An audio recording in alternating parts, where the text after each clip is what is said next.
Dragon fruit ಹೇಳ್ತೇವಲ್ವಾ, ಅದ್ರದ್ದು ಕಾಂಡ ಕೊಟ್ಟು ಹುಲಿಯ ಹಲ್ಲಿನ ಹಾಗೆ ಇರ್ತದೆ. ಇದ್ರ ಮುಳ್ಳು ಏನ್ ಕಾಣ್ತಾ ಇದೆ ಅದು. ಇದು ಕೂಡ ಇದು ಅರೇಬಿಯಾ ಆ ರೀತಿಯ ಮರುಭೂಮಿ ಪ್ರದೇಶದಲ್ಲಿ ಬೆಳೆಯುವಂತಹ ಗಿಡ. ಒಮ್ಮೆ ಹೂ ಬಿಟ್ರೆ ಇದು ಮಿನಿಮಮ್ 1 ತಿಂಗಳಿಂದ 2 ತಿಂಗಳವರೆಗೆ, ಅಂದ್ರೆ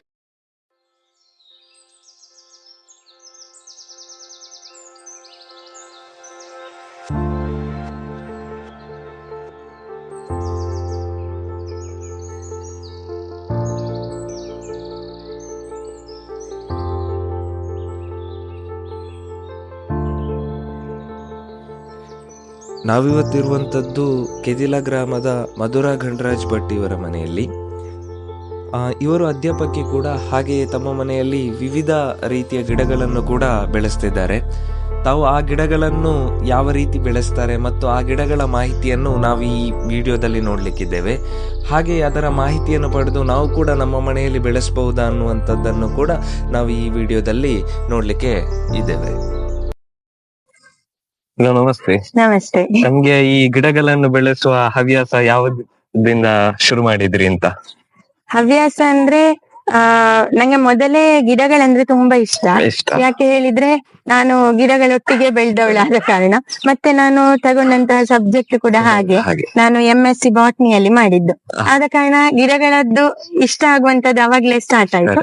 ತುಂಬಾ ಗಿಡಗಳಂತ ಏನ್ ಬೆಳೆಸ್ತಾ ಇರ್ಲಿಲ್ಲ ಅವಾಗ, ಸ್ವಲ್ಪ ಸ್ವಲ್ಪ ಅಂದ್ರೆ ನಾವು ಸಾಮಾನ್ಯವಾಗಿ ಏನೆಲ್ಲ ನಮ್ಗೆ ಸಿಗ್ತದಲ್ವಾ ಈಚೆ ದಕ್ಷಿಣ ಕನ್ನಡದಲ್ಲಿ ಏನು ಬೆಳೆಸ್ತೇವೆ ಅದನ್ನೇ ಜಾಸ್ತಿ ಬೆಳೆಸ್ತಾ ಇದ್ದದ್ದು. ಮತ್ತೆ ಏನಾಯ್ತಂದ್ರೆ ಒಮ್ಮೆ ನಮಗೆ ಅದ್ರ ರುಚಿ ಸಿಕ್ಕಿದ ಮತ್ತೆ ತಿಂದವರಿಗೆ ಇನ್ನು ಆಸೆ ಜಾಸ್ತಿ ಅಲ್ಲ. ಹಾಗೆ ಇದು ಗಿಡಗಳು ಕೂಡ ಹಾಗೆ ಒಂದೊಂದು ಬೆಳೆಸ್ತಾ ಹೋದ ಹಾಗೆ ನಮ್ಗೆ ಅದನ್ನ ಬೆಳೆಸುವಂತವರ ಪರಿಚಯ ಆಗ್ತದೆ. ಆಗ ಅವ್ರು ಯಾವ ಗಿಡಗಳನ್ನು ಬೆಳೆಸ್ತಾರೆ ಅಂತ ನಾವು ಕೂಡ ಕೇಳ್ತೇವೆ. ಹಾಗೆ ಮತ್ತೆ ಒಂದೊಂದೇ ಗಿಡಗಳನ್ನು ನಾನು ಪರ್ಚೇಸ್ ಮಾಡ್ಲಿಕ್ಕೆ ಸ್ಟಾರ್ಟ್ ಮಾಡಿದ್ದು, ಮತ್ತೆ ಹಾಗೆ ಕಲೆಕ್ಷನ್ ಮಾಡ್ಲಿಕ್ಕೆ ಸ್ಟಾರ್ಟ್ ಮಾಡಿದ್ದು ಅಷ್ಟೇ. ನಾವು ಕಲೆಕ್ಷನ್ ಅಂತ ಹೇಳಿದ್ರೆ ಅಂದ್ರೆ ಯಾವ ರೀತಿ ಮಾಡ್ತಾ ಹೋದ್ರಿ? ಅಂದ್ರೆ ಈಗ ಮಾಡರ್ನ್ ಆಗಿ ಗಮನಿಸುದಾದ್ರೆ ಕೆಲವರು ಕಟ್ಟಿಂಗ್ ಮಾಡಿ ಆ ರೀತಿಯಾಗಿ ಗಿಡಗಳನ್ನು ಬೆಳೆಸ್ತಾ ಇದ್ದಾರೆ. ಆ ರೀತಿಯಾಗಿ ಒಂದು ಗಾರ್ಡನಿಂಗ್ ಮಾಡುವಂತದ್ದು ಈಗ ತುಂಬಾ ಒಂದು ಟ್ರೆಂಡ್ ಅಲ್ಲಿದೆ. ಆದ್ರೆ ನೀವು ಯಾವ ರೀತಿ ಇದನ್ನು ಮಾಡ್ತಾ ಹೋದ್ರಿ ಅಂತ? ಅಂದ್ರೆ ಈಗ ಸಾಮಾನ್ಯವಾಗಿ ನೀವೇನ್ ಹೇಳಿದ್ರಿ, ನಾವು ಮಾಮೂಲಾಗಿ ಬೆಳೆಸುವಂತ ಗುಲಾಬಿ ಗಿಡಗಳಿರ್ಬೋದು ಅಥವಾ ದಾಸವಾಳ ಗಿಡಗಳಿರ್ಬೋದು, ಆ ತರದ್ದನ್ನೆಲ್ಲ ನಾವು ಕಟ್ಟಿಂಗ್ ಇಂದ ಸುಲಭದಲ್ಲಿ ಮಾಡ್ಲಿಕ್ಕೆ ಆಗ್ತದೆ. ಅಂದ್ರೆ ಇಲ್ಲಿಯ ವಾತಾವರಣಕ್ಕೆ ಯಾವ್ದು ಹೊಂದಿಕೊಳ್ತದೆ ಅದನ್ನ ನಾವು ಸುಲಭದಲ್ಲಿ ಬೆಳೆಸಬಹುದು. ಆದ್ರೆ ಕೆಲವೊಂದು ಗಿಡಗಳಿರ್ತದೆ, ನೀವು ಮತ್ತೆ ಹೋಗ್ತಾ ನೋಡ್ಬಹುದು, ಆಗ ನಾನು ಹೇಳ್ತೇನೆ ನೋಡಿ. ಅಷ್ಟಾಗುವಾಗ ಆ ತರದ ಗಿಡಗಳನ್ನ ನಮ್ಗೆ ಕಟ್ಟಿಂಗ್ ಇಂದ ಮಾಡ್ಲಿಕ್ಕೆ ಅದು ಆಗುದಿಲ್ಲ. ಯಾಕಂದ್ರೆ ಇಲ್ಲಿಯ ವಾತಾವರಣಕ್ಕೆ ಹೊಂದಿಕೊಳ್ಳುದಿಲ್ಲ. ಆದ ಕಾರಣ ನಾವು ಅದನ್ನು ಬೇರು ಇರುವಂತಹ ಗಿಡವನ್ನೇ ನಾವು ಖರೀದಿ ಮಾಡಿ ಬೆಳೆಸಬೇಕಾಗ್ತದೆ.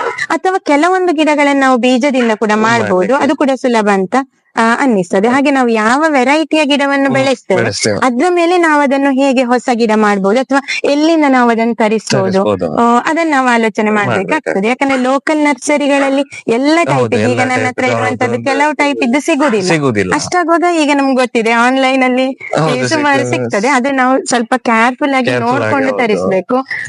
ಆನ್ಲೈನ್ ಅಲ್ಲಿ ಎಷ್ಟು ನಮಗೆ ಉಪಯೋಗ ಆಗ್ತದೆ ಆದ್ರೆ ನಮ್ಮ ವಾತಾವರಣಕ್ಕೆ ಸೆಟ್ ಆಗದೆ ಇರಬಹುದು. ಆ ರೀತಿಯಾಗಿ ಅಂದ್ರೆ ಸಸ್ಯಗಳ ಬಗ್ಗೆ ನಾವು ಮೊದಲು ತಿಳ್ಕೊಳ್ಬೇಕು. ಈಗ ಕೆಲವು ಅಡೇನಿಯಂ ಅಂತ ಇದೆ ನಮ್ಮ ಹತ್ರ. ಅದಲ್ಲಿ ಏನ್ ಮಾಡುದು ಅಂತ ಹೇಳಿದ್ರೆ ಅದು ಇಲ್ಲಿದ್ದಲ್ಲ, ಭಾರತದ್ದೇ ಅಲ್ಲ ಅದು ಆಫ್ರಿಕಾ, ಅಮೆರಿಕ ಹಾಗೆ ಮರುಭೂಮಿ ಪ್ರದೇಶದಲ್ಲಿ ಬೆಳೆಸ್ತಾರೆ. ಅದನ್ನ ನಾವು ಆನ್ಲೈನ್ ತರಿಸ್ಬೇಕಷ್ಟೇ. ಇಲ್ಲಿಯೂ ಕೂಡ ಇರ್ತದೆ ನರ್ಸರಿಗಳಲ್ಲಿ, ಆದ್ರೆ ತುಂಬಾ ವೆರೈಟಿ ನಮಗೆ ಸಿಗುದಿಲ್ಲ, ಆಪ್ಷನ್ ಇರುದಿಲ್ಲ. ಆಗ ನಾವು ಆನ್ಲೈನ್ ಅಲ್ಲಿ ಯಾರು ಸೆಲ್ಲರ್ ಇದ್ದಾರೆ ಆ ಸೆಲ್ಲರ್ ಇಂದ ಯಾರಾದ್ರೂ ಮೊದ್ಲು ಪರ್ಚೇಸ್ ಮಾಡಿದಾರ ಅದನ್ನ ಕೂಡ ನಾವು ಕೇರ್ಫುಲ್ ಆಗಿ ನೋಡ್ಕೊಂಡು, ಫಸ್ಟ್ ಗೆ ಒಂದಿಷ್ಟು ಆರ್ಡರ್ ಕೊಟ್ರೆ ನಮ್ಗೆ ಮೋಸ ಹೋದ್ರೆ ಕಷ್ಟ ಆಗ್ಬೋದು. ಆದ ಕಾರಣ ನೋಡ್ಕೊಂಡು 1-2 ಬಾರಿ ತರಿಸಿ ಅಥವಾ ಯಾರು ತರಿಸಿದಾರಂತ ಕೇಳ್ಕೊಂಡು ಅದಕ್ಕೆ ಕೂಡ ನಾವು ಸೋಷಿಯಲ್ ಮೀಡಿಯಾವನ್ನೇ ಉಪಯೋಗಿಸಬಹುದು. ನಾನು ಹಾಗೆ ಮಾಡುದು. ಫೇಸ್ಬುಕ್ ಇರ್ಬೋದು, ವಾಟ್ಸ್ಆಪ್ ಗಳಲ್ಲಿ ಕೇಳುದು ಈ ಸೆಲ್ಲರ್ ಕೈಯಿಂದ ಯಾರ್ಯಾರು ತರಿಸಿದೀರಾ, ಅಷ್ಟಾಗುವಾಗ ಅವ್ರು ಹೇಳ್ತಾರೆ. ಅಥವಾ ನಾವೇ ಅವ್ರ ಹತ್ರ ಕಸ್ಟಮರ್ಸ್ ರಿವ್ಯೂಸ್ ಇದ್ರೆ ನೀವು ಶೇರ್ ಮಾಡಿ ಅಂತ ಹೇಳುದು. ಹಾಗೆಲ್ಲ ಮಾಡ್ಕೊಂಡು ಒಬ್ಬೊಬ್ರೆ ಸೆಲ್ಲರ್ ಅನ್ನು ನಾನೇ ಹುಡುಕಿಕೊಂಡದ್ದು. ಆಗ ನಮ್ಗೆ ಅಂದಾಜಾಗ್ತದೆ ಅವರು ಇದೇ ರೀತಿಯಾಗಿ ನಮಗೆ ಕಳಿಸಿಕೊಡ್ತಾರೆ ಅಂತ. ಹಾಗೆ ನಾನು ಪರ್ಚೇಸ್ ಮಾಡಿದೆ ಗಿಡಗಳನ್ನು. ಇದಿಲ್ಲಿ ನೀವೇನ್ ನೋಡ್ತಾ ಇದ್ದೀರಿ, ಇದು ಆರ್ಕಿಡ್ಸ್ ಅಂತ ಹೇಳ್ತೇವೆ. ಅಂದ್ರೆ ಸಾಮಾನ್ಯವಾಗಿ ಇನ್ನೊಂದು ಮರದ ಮೇಲೆ ಬೆಳೆಯುವಂತಹ ಗಿಡ ಇದು. ಆದ್ರೆ ನಾವು ಮರದ ಮೇಲೆ ಹೇಗೆ ಬೆಳೀತದೆ ಅದೇ ರೀತಿಯ ಪಾಟಿಂಗ್ ಮಿಕ್ಸ್. ಅಂದ್ರೆ ಈಗ ನೀವೇನು ಪಾಟ್ ನ ಒಳಗಡೆ ನಾನು ತುಂಬಿಸಿದ್ದು ನೋಡ್ತಾ ಇದ್ದೀರಿ, ಅದನ್ನ ಪಾಟಿಂಗ್ ಮಿಕ್ಸ್ ಹೇಳ್ತೇವೆ. ಇನ್ನೊಂದು ಮರದ ಮೇಲೆ ಹೇಗೆ ಬೆಳೀತದೆ ಅದೇ ರೀತಿಯ ಏನು ಪಾಟ್ ಅಲ್ಲಿ ನಾವು ಆ ಮಿಕ್ಸ್ ಅನ್ನು ಕೊಡುವಂತದ್ದು. ಆಗ ಇದ್ರಲ್ಲಿ ನೀವು ಹೂವಾಗೋದು ನೋಡ್ಬೋದು. ಒಮ್ಮೆ ಹೂ ಅರಳಿದ್ರೆ 1 ತಿಂಗಳು ಮಿನಿಮಮ್ ಅದು ಇದ್ದೇ ಇರ್ತದೆ. ಆದ್ರಿಂದ ನಾವೊಂದು 10 ಗಿಡಗಳನ್ನು ಮನೆ ಹತ್ರ ಹಾಕೊಂಡ್ರೆ ಬೇಕಾದಷ್ಟು ಹೂಗಳು ಕಂಟಿನ್ಯೂಸ್ ಆಗಿ ಇರ್ತದೆ. ಈಗ ಇದು ಒಮ್ಮೆ ಹೂ ಮುಗ್ದು ಒಂದು 15 ದಿನ ತಗೊಳ್ತದೆ ನಾವು ಏನಾದ್ರೂ ಗೊಬ್ಬರ ಕೊಟ್ಟ ನಂತರ. ಇದನ್ನು ಆರ್ಕಿಡ್ ಅಂತ ಹೇಳ್ತೇವೆ ನಾವು. ಆರ್ಕಿಡ್ ಅಲ್ಲಿ ನೀವೇನ್ ನೋಡ್ತಾ ಇದ್ದೀರಿ, ಇದೆಲ್ಲ ಕೂಡ ಬೇರುಗಳು. ನಾನು ಪಾಟಿಂಗ್ ಮಿಕ್ಸ್ ಹೇಳಿದಲ್ವಾ, ಇದರಲ್ಲಿ ನಾವು ಮಸಿ ಅಥವಾ ಚಾರ್ಕೋಲ್ ಹೇಳ್ತೇವೆ, ಅದನ್ನ ಹಾಕ್ತೇವೆ. ಮತ್ತೆ ತೆಂಗಿನ ಸಿಪ್ಪೆಯನ್ನು ತುಂಡು ತುಂಡು ಮಾಡಿದ್ದು, ಹಂಚಿನ ತುಂಡು ಆ ರೀತಿ ಕೂಡ ಹಾಕ್ಬಹುದು, ಅಥವಾ ಮರದ ತುಂಡುಗಳು ಕೂಡ ಹಾಕ್ಬಹುದು. ಸತ್ತ ಮರದ್ದೇ ನಮ್ಗೆ ಸಿಗ್ತದೆ ಅದರದ್ದು ಕಾಂಡ ಅಲ್ಲ, ಅದನ್ನ ಹಾಕ್ಬಹುದು. ಈ ಬೇರುಗಳು ಹೀಗೆ ಹೊರಗಡೆ ಬರ್ತದೆ. ನಾವು ನೀರು ಕೊಡುವಾಗ ಅಥವಾ ಗೊಬ್ಬರ ಕೊಡುವಾಗ ಇದೇ ಬೇರುಗಳಿಗೆ ಕೇರ್ಫುಲ್ ಆಗಿ ಸ್ಪ್ರೇ ಮಾಡ್ಬೇಕು. ಯಾಕೆ ಹೇಳಿದ್ರೆ ಈ ಬೇರುಗಳೇ ಈ ವಾತಾವರಣದ ಏನು ಮಾಯಿಶ್ಚರ್ ಅಂತ ಹೇಳ್ತೇವೆ, ನೀರಿನ ಕಂಟೆಂಟ್ ಅನ್ನು ಇದು ಎಳ್ಕೊಂಡು ಚೆನ್ನಾಗಿ ಬೆಳೆಯುವಂತದ್ದು. ಇದು ಬಿಗೋನಿಯಾ ಹೇಳ್ತೇವೆ. ಇದು ನಾವು ಎಲೆಗಳಿಗೋಸ್ಕರವೇ ಬೆಳೆಸುವಂತದ್ದು. ಇಲ್ಲಿ ನೀವೇನ್ ನೋಡ್ತಾ ಇದ್ದೀರಿ, ಎಲೆಗಳಲ್ಲಿ ತುಂಬಾ ಕಲರ್ ಇರ್ತದೆ. ಆದ್ರೆ ಸ್ವಲ್ಪ ಬೇಸಿಗೆಗಾಲದಲ್ಲಿ ಇದು ಸ್ವಲ್ಪ ಸೆನ್ಸಿಟಿವ್, ಸ್ವಲ್ಪ ಜಾಗ್ರತೆ ಬೇಕಾಗ್ತದೆ. ಇಲ್ಲದಿದ್ರೆ ನೋಡಿ, ಇಲ್ಲಿ ನಮ್ಮ ದಕ್ಷಿಣ ಕನ್ನಡದ ಬಿಸಿಲಿಗೆ ಸ್ವಲ್ಪ ಒಣಗಿ ಹೋಗ್ತದೆ. ಬೆಳಗ್ಗಿನ ಬಿಸಿಲು ಮಾತ್ರ ಬರುವಲ್ಲಿ ನಾನು ಇಟ್ಟಿದ್ದೇನೆ. ಇದ್ರ ವೆರೈಟೀಸ್ ಸ್ವಲ್ಪ ಇದೆ, ನೀವು ಇಲ್ಲಿ ನೋಡ್ಬೋದು ಎಷ್ಟು ವೆರೈಟೀಸ್ ಇದೆ ಅಂತ. ಇದರಲ್ಲಿ ಹೂ ಬಿಡುವಂತಹ ಬಿಗೋನಿಯಾ ಕೂಡ ನಮ್ಗೆ ಕಾಣ್ಲಿಕ್ಕೆ ಸಿಗ್ತದೆ. ಅದರಲ್ಲಿ ಎಲೆ ಒಟ್ಟಿಗೆ ನಮಗೆ ಹೂ ಕೂಡ ನೋಡ್ಲಿಕ್ಕೆ ಚಂದ ಇರ್ತದೆ. ಇಲ್ಲಿ ನೀವು ನೋಡ್ತಾ ಇದ್ದೀರಿ, ಇದು ನನ್ನ ಜಸ್ಟ್ ಒಂದು ಪ್ರಯತ್ನ ಅಷ್ಟೇ. ನಾವು ಬೋನ್ಸಾಯಿ ಹೇಳ್ತೇವೆ. ಅಂದ್ರೆ ದೊಡ್ಡದಾಗಿ ಬೆಳೆಯುವಂತಹ ಮರವನ್ನು, ಈಗ ಆಲದ ಮರವನ್ನು ಕೂಡ ಇದೇ ರೀತಿಯಾಗಿ ಮಾಡಬಹುದು ನಾವು. ಅದನ್ನು ಗಿಡ್ಡ ರೀತಿಯಲ್ಲೇ ಬೆಳೆಸುವಂತದ್ದು. ಅದು ನೆನಪಿಗೆ ಬಂದಾಗೆ ಜಪಾನಿನ ಕಲೆ ಇರ್ಬೇಕು, ಸರಿಯಾಗಿ ನೆನಪು ಬರ್ತಾ ಇಲ್ಲ. ಆದ್ರೆ ಭಾರತದ್ದಂತೂ ಅಲ್ಲ. ಇಲ್ಲಿ ನೀವು ಕಲ್ಲುಗಳನ್ನೆಲ್ಲ ಇಟ್ಟು ಈ ರೀತಿ ಬೇರುಗಳನ್ನು ನೀಟಾಗಿ ಬೆಳಿಲಿಕ್ಕೆ ಬಿಡುದು. ಹಾಗೆ ಕಾಂಡ ದಪ್ಪ ಆಗ್ತಾ ಹೋಗ್ಬೇಕು, ಎತ್ತರವಾಗಿ ಬೆಳಿಲಿಕ್ಕೆ ಬಿಡಬಾರ್ದು ಗಿಡಗಳನ್ನು. ಇದು ನಾವು ಜೇಡ್ ಪ್ಲಾಂಟ್ ಹೇಳ್ತೇವೆ, ಸಕ್ಯುಲೆಂಟ್ ರೀತಿಯ ಗಿಡ ಇದು. ಸಕ್ಯುಲೆಂಟ್ಸ್ ಅನ್ನು ಮತ್ತೆ ತೋರಿಸ್ತೇನೆ, ಆಗ ಗೊತ್ತಾಗ್ತದೆ ನಿಮ್ಗೆ. ಇದನ್ನು ಹಾಗೆ ಆಗಾಗ ಕಟಿಂಗ್ ಮಾಡ್ತಾ ನಾವಿದನ್ನು ಈ ರೀತಿಯಾಗಿ ಬೆಳೆಸುವಂತದ್ದು. ಕಾಂಡ ನೋಡಿ ಎಷ್ಟು ದಪ್ಪ ಆಗಿದೆ, ಆದ್ರೆ ಗಿಡದ ಎತ್ತರ ಮಾತ್ರ ಜಾಸ್ತಿ ಆಗ್ಬಾರ್ದು, ತಗ್ಗಲ್ಲೇ ಇರ್ಬೇಕು. ಮತ್ತೆ ಬೋನ್ಸಾಯಿ ಮಾಡ್ಲಿಕ್ಕೆ ಮೇಯ್ನ್ ಆಗಿ ನಾವು ಮೈಂಟೆನೆನ್ಸ್ ಬೇಕೇ ಬೇಕು. ನಾವು ಈ ರೀತಿಯಾಗಿ ಚಿಗುರು ಏನ್ ಬರ್ತದೆ ಅದನ್ನು ತೆಗಿತಾ ಇರ್ಬೇಕು. ಹೀಗೆ ತೆಗ್ದ ಕೂಡ್ಲೆ ಅದರಲ್ಲಿ ಮತ್ತೆ 2 ಗೆಲ್ಲುಗಳು ಬರ್ತದೆ. ಆದ ಕಾರಣ ಅದು ಬುಷಿಯಾಗಿ, ಅಂದ್ರೆ ಚಂದಕ್ಕೆ ರೌಂಡ್ ಶೇಪ್ ಅಲ್ಲಿ ಬೆಳಿತಾ ಇರ್ತದೆ, ಎತ್ತರಕ್ಕೆ ಹೋಗುದಿಲ್ಲ, ಅಗಲವಾಗಿ ಗಿಡ ಬೆಳೀತದೆ. ಇದು ಒಂದು ಫೈಕಸ್ ಹೇಳುವ ವೆರೈಟಿಯ ಗಿಡ. ಇದಲ್ಲೂ ನೋಡ್ಬೋದು. ಇದನ್ನು ಇಂಡೋರ್ ಆಗಿ ಕೂಡ ಕೆಲವೊಮ್ಮೆ ನಾವು ಬೆಳೆಸಬಹುದು. ಇದ್ರಲ್ಲೂ ಹಾಗೆ ಇದು ಬೋನ್ಸಾಯಿ ಮಾಡ್ಲಿಕ್ಕೆ ಟ್ರೈ ಮಾಡ್ತಾ ಇದ್ದೇನೆ. ಇನ್ನೊಂದು 5-6 ವರ್ಷದಲ್ಲಿ ಇದು ತುಂಬಾ ಚಂದ ಬರ್ತದೆ, ಕಾಂಡ ಕೂಡ ದಪ್ಪಗೆ ಬೆಳೀತದೆ. ಇದೆಲ್ಲ ಬೋನ್ಸಾಯಿ ಮಾಡ್ಲಿಕ್ಕೆ ಈಗ ತಯಾರು ಮಾಡ್ತಾ ಇರುವಂತಹ ಗಿಡ. ಇದ್ರ ಕಾಂಡ ನೋಡಿ ಎಷ್ಟು ದಪ್ಪ ಇದೆ, ಆದ್ರೆ ಅಗಲಕ್ಕೆ ಬೆಳೆಸುದು, ಎತ್ತರಕ್ಕೆ ಬೆಳೆಸ್ಲಿಕ್ಕೆ ಇಲ್ಲ ಅಷ್ಟೇ. ಇದು ಜೇಡ್ ಪ್ಲಾಂಟ್. ಇದು ನಾನು ಬೋನ್ಸಾಯಿ ಅಂತ ಅಲ್ಲಿ ಕೆಲವು ಗಿಡ ತೋರಿಸಿದೆ ಅಲ್ವಾ, ಅದೇ ರೀತಿಯಾಗಿ ಇದು ನಾನು ಫಸ್ಟಿಗೆ ಮಾಡ್ತಾ ಇದ್ದಂತ, ಅಂದ್ರೆ ಟ್ರೈ ಮಾಡ್ತಾ ಇದ್ದ ಬೋನ್ಸಾಯಿ ಗಿಡ. ಇದು ಮೊನ್ನೆ ಅಷ್ಟೇ ನಾನು ರೀಪಾಟಿಂಗ್, ಅಂದ್ರೆ ಒಮ್ಮೆ ಈ ಪಾಟ್ ಅಲ್ಲಿರುವ ಮಣ್ಣನ್ನೆಲ್ಲ ತೆಗೆದು ಹೊಸ ಮಣ್ಣು ಸ್ವಲ್ಪ ಗೊಬ್ಬರ ಹಾಕಿದ್ರೆ ಗಿಡ ಚಂದ ಬರ್ತದೆ. ಇದು ನಾವು ಸ್ಟಾರ್ ಫ್ರೂಟ್ ಅಥವಾ ಕಾಮನ್ ಆಗಿ ಧಾರೆಹುಳಿ ಹೇಳ್ತೇವೆ, ಅದ್ರ ಗಿಡ. ಇದ ಬೇರು ನೋಡ್ಬೋದು. ಈ ಬೋನ್ಸಾಯಲ್ಲಿ ನಾವು ಇದನ್ನು ಹಣ್ಣುಗಳಿಗೋಸ್ಕರ ಬೆಳೆಸುದಿಲ್ಲ, ಇದ್ರ ಬೇರು ಚಂದ ಕಾಣ್ಬೇಕು ನಮಗೆ. ಹಾಗೆ ಕಾಂಡ ನೀವು ಪಾಟ್ ಅಲ್ಲಿ ಓರೆಯಾಗಿ ಕೂಡ ಇಡ್ಬೋದು, ಅದನ್ನು ನೇರವಾಗಿ ಕೂಡ ಇಡ್ಬೋದು. ಆ ರೀತಿ ಬೇರೆ ಬೇರೆ ಮರದ ರೀತಿ ಬೆಳೆಯುವಂತಹ ಗಿಡವನ್ನು ನಾವು ಈ ರೀತಿ ಸಣ್ಣವಾಗಿ ಬೆಳೆಸುದು. ಇನ್ನೊಂದು ನಾನು ತೋರಿಸ್ತೇನೆ. ಇದು ನಾನು ಫಸ್ಟ್ ಮಾಡಿದ ಬೋನ್ಸಾಯಿ, ಹುಣಸೆ ಮರದ್ದು. ನೋಡುವಾಗ್ಲೇ ಗೊತ್ತಾಗ್ಬೋದು. ಇದ್ರ ಕಾಂಡ ನೋಡಿ ಸ್ವಲ್ಪ ಓರೆಯಾಗಿ ಬೆಳಿಬೇಕು ಅಂತ ಆದ್ರೆ ಇದಕ್ಕೆ ನಾವು ವಯರಿಂಗ್ ಅಂತ ಹೇಳ್ತೇವೆ. ಅಂದ್ರೆ ಕಾಂಡಕ್ಕೆ ವಯರ್ ಸುತ್ತಿರ್ತೇವೆ. ಇದು ಸಣ್ಣದಿರುವಾಗ್ಲೇ ಈ ಕಾಂಡಕ್ಕೆ ನಾವು ಬೇರೆ ಬೇರೆ ಆಕಾರವನ್ನು ಕೊಡ್ಬೇಕು. ನೇರವಾಗಿ ಬೆಳಿಬೇಕಾ, ಓರೆಯಾಗಿ ಬೆಳಿಬೇಕಾ ನೋಡ್ಕೊಳ್ಳಿ. ಇದನ್ನ ನಾವು ಕಟ್ ಮಾಡ್ತಾ ಇರ್ಬೇಕು. ಅಲ್ಲಲ್ಲಿ ನೀವು ನೋಡ್ಬೋದು ಕಟ್ ಮಾಡಿದ್ದೇನೆ. ಸೊ ಬೆಡ್ಡ ಮರದ ರೀತಿ ಕಾಣ್ಬೇಕು, ಆದ್ರೆ ಇದು ಚಿಕ್ಕ ಇರ್ಬೇಕು. ಅದು ಬೋನ್ಸಾಯಿ ಮಾಡುವ ಟ್ರಿಕ್ ಅಷ್ಟೇ. ನಾನು ಹೆಚ್ಚೇನು ಟ್ರೈನಿಂಗ್ ಎಲ್ಲ ತಕೊಳ್ಳಿಲ್ಲ ಇದ್ರ ಬಗ್ಗೆ, ಆದ್ರೆ ನಾನು ಸಸ್ಯಶಾಸ್ತ್ರ ಓದಿರೋದ್ರಿಂದ ಯಾವ ರೀತಿ ಕಟ್ ಮಾಡಿದ್ರೆ ಗಿಡ ಸಾಯೋದಿಲ್ಲ ಅಂತ ನೋಡ್ಕೊಂಡ್ರೆ ಆಯ್ತಷ್ಟೇ. ಟ್ರಯಲ್ ಬೋನ್ಸಾಯಿ ಎಲ್ಲ ಡಿಸೈನ್ ಮಾಡುದು ನಮ್ಗೆ ಬಿಟ್ಟದ್ದು, ನಮ್ಗೆ ಹೇಗೆ ಇಷ್ಟ ಉಂಟು ಹಾಗೆ ಮಾಡ್ಬೋದು. ಭಾರತದ್ದಲ್ಲದೆ ಬೇರೆ ದೇಶಗಳ ಗಿಡಗಳಲ್ಲಿ ಈ ಸಕ್ಯುಲೆಂಟ್ಸ್ ಅಥವಾ ನಾವು ಇದನ್ನು ಕಳ್ಳಿ ಗಿಡಗಳಂತ ಹೇಳ್ತೇವೆ. ಕೆಲವರು ಹೇಳ್ತಾರೆ ಈ ಕಳ್ಳಿ ಗಿಡವನ್ನು ಮನೆ ಎದುರು ಅಥವಾ ಪಕ್ಕದಲ್ಲಿ ಇಡಬಾರ್ದು, ವಾಸ್ತುವಿಗೆ ದೋಷ ಅಂತ ಕೂಡ ಕೆಲವರು ಹೇಳ್ತಾ ಇರ್ತಾರೆ. ನಾನು ಅದ್ರ ಬಗ್ಗೆ ಏನು ಆಲೋಚನೆ ಮಾಡುದಿಲ್ಲ, ಯಾಕಂದ್ರೆ ನಾನು ಸಸ್ಯವನ್ನು ಸಸ್ಯವಾಗಿಯೇ ನೋಡ್ತಾ ಇದ್ದೇನೆ ಇಲ್ಲಿ. ಮತ್ತೆ ಈ ಸಕ್ಯುಲೆಂಟ್ಸ್ ಅಥವಾ ಕ್ಯಾಕ್ಟಸ್ ಏನಿದೆ, ಇದು ಆಫ್ರಿಕಾ, ಅಮೆರಿಕಾ ಆ ರೀಜನ್ ಅಲ್ಲಿ ಬೆಳೆಯುವಂತದ್ದು. ನಾವು ಇಲ್ಲಿ ಸುಲಭವಾಗಿ ಬೆಳೆಸಬಹುದು, ನಮ್ಮ ಈ ಬಿಸಿಲ ವಾತಾವರಣಕ್ಕೆ ಇದು ಹೊಂದಿಕೊಳ್ತದೆ ಸುಲಭದಲ್ಲಿ. ಆದ್ರೆ ಮಣ್ಣು ಮಾತ್ರ ನಾವು ಮರಳು ಎಷ್ಟು ಹಾಕ್ತೇವೆ ಅಷ್ಟೇ ಮಣ್ಣನ್ನು, ಅಂದ್ರೆ ಸಮ ಪ್ರಮಾಣದಲ್ಲಿ ತಗೊಂಡು ಇದು ಬೆಳೆಸಿರುವಂತದ್ದು. ನೋಡ್ಲಿಕ್ಕೆ ಚಂದ ಇರ್ತದೆ, ಬೇಗನೆ ಸ್ವಲ್ಪ ಮುಟ್ಟಿದ್ರಲ್ಲ ಏನ್ ಚುಚ್ಚುದಿಲ್ಲ, ರಫ್ ಅಂತ ಫಾಸ್ಟ್ ಆಗಿ ಮುಟ್ಟಿದ್ರೆ ಸ್ವಲ್ಪ ಚುಚ್ಚಬಹುದು. ಆದ್ರೆ ನೋಡ್ಲಿಕ್ಕೆ ಮಾತ್ರ ತುಂಬಾ ಚಂದ ಇರ್ತದೆ. ಮತ್ತೆ ಲೋ ಮೇಂಟೆನೆನ್ಸ್, ಅಂದ್ರೆ ಕಡಿಮೆ ಮೇಂಟೆನೆನ್ಸ್. ಇದು ಏನ್ ಇಷ್ಟು ಬೆಳೆದಿದೆ, ಸ್ಲೋ ಆಗಿ ಬೆಳೆಯುವುದು. ಇದು ಒಂದು ನೆಟ್ರೆ ಅದರ ಸುತ್ತ ಈ ರೀತಿ ಸಣ್ಣ ಸಣ್ಣ ಗಿಡಗಳು 1 ವರ್ಷದಲ್ಲಿ ಬರ್ಲಿಕ್ಕೆ ಸ್ಟಾರ್ಟ್ ಆಗ್ತದೆ. ಇದಕ್ಕೆ ಸುಮಾರು ಒಂದು 4 ವರ್ಷ ಆಯ್ತು ನಾನು ನೆಟ್ಟು. ನೀವು ಹೊಸ ಗಿಡ ಕೂಡ ಇದನ್ನು ಸುಲಭದಲ್ಲಿ ಮಾಡ್ಬೋದು. ಈ ಸ್ಪೈನ್ಸ್ ಅಥವಾ ಮುಳ್ಳುಗಳೇನಿದೆ ಅದ್ರ ಜೋಡಣೆಯ ಆಧಾರದಲ್ಲಿ ಬೇರೆ ಬೇರೆ ರೀತಿಯ ಕಳ್ಳಿ ಗಿಡಗಳು ನಮ್ಗೆ ಇರ್ತದೆ. ಇಲ್ಲಿ ಕೆಲವಿದೆ, ನೀವಿಲ್ಲಿ ನೋಡ್ಬೋದು.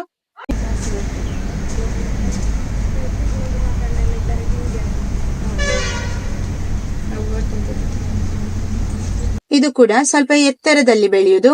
ಇದು ಏನಿದೆ ಮುಳ್ಳುಗಳು, ಅದು ಸ್ವಲ್ಪ ನಾವು ಏನು ಹುಕ್ ಅಂತ ಹೇಳ್ತೇವೆ, ನಾವು ಮುಟ್ಟಿದ್ರೆ ನಮ್ಮ ಕೈ ಒಳಗಡೆ ಹೋಗಿ ಬೀಳ್ತದೆ, ಸ್ವಲ್ಪ ಕೇರ್ಫುಲ್ ಆಗಿ ಬೇಕು. ಇದೊಂದು ನೋಡಿ ಕಳ್ಳಿ ಗಿಡ, ಇದು ಪಾಪದ್ದೇನ್ ಮಾಡುದಿಲ್ಲ, ಯಾಕಂದ್ರೆ ಇದು ಮುಳ್ಳುಗಳಷ್ಟೇನು ಸ್ಟ್ರಾಂಗ್ ಇಲ್ಲ. ಉದ್ದ ಉದ್ದಕ್ಕೆ ಹ್ಯಾಂಗಿಂಗ್ ಪಾಟ್ ನಲ್ಲಿ ಕೂಡ ಬೆಳಿಬಹುದು. ಇದು ಇನ್ನೊಂದು ನೋಡಿ, ಇದ್ರದ್ದು ಮುಳ್ಳುಗಳ ಜೋಡಣೆ ನೋಡಿದ್ರೆ ಗೊತ್ತಾಗ್ತದೆ. ಇದು ಇನ್ನೊಂದು ವೆರೈಟಿ. ಇದು ಎಲ್ಲದಕ್ಕೂ ಬೇರೆ ಬೇರೆ ಹೆಸರು ಇದೆ, ಅಷ್ಟು ನೆನ್ಪುಳಿಯುವುದಿಲ್ಲ ಕೆಲವೊಮ್ಮೆ.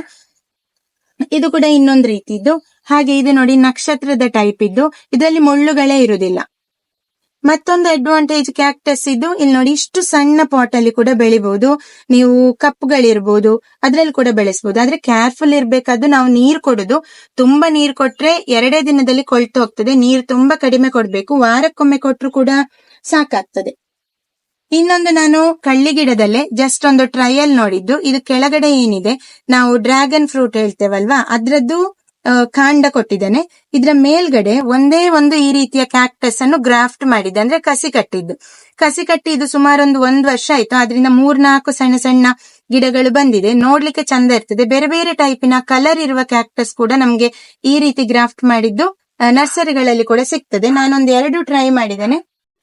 ಇನ್ನೊಂದು ಇದು 2 ಕೂಡ ಬೇರೆ ಬೇರೆ ರೀತಿಯ ಕಳ್ಳಿ ಗಿಡಗಳು. ಅದರ ಮುಳ್ಳುಗಳನ್ನು ನೋಡಿದ್ರೆ ನಮ್ಗೆ ಗೊತ್ತಾಗ್ಬಹುದು.